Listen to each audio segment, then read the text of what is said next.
The Winter Olympic and Paralympic Village of Beijing 2022 is composed of 20 residential buildings with a total construction area of 330,000 square meters divided into residential and operation areas.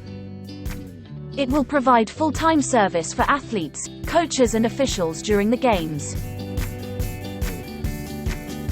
这就是运动员赛时会居住的样板间，然后床上用品呢已经有了一些冬奥的元素，比如这是雪容融，它在可以打开作为一个小毯子，运动员呢可以在外出的时候披走。现在视野里的这个白色小房间呢是赛时会用作核酸检测的。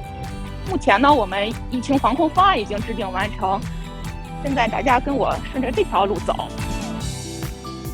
对面这个就是我们的国家雪车雪橇中心。大家看这个石龙墙啊，石龙墙就是在冬奥村的建设过程中呢，我们把这个就地取材，把石材打碎之后装进这个钢筋笼子里，然后就形成了这样一个墙面，可以说也是我们延庆冬奥村一个绿色办奥的这个实践吧。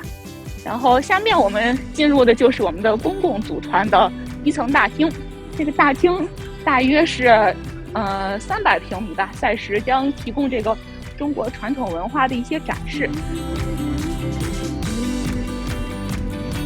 The village will officially open on January 27th.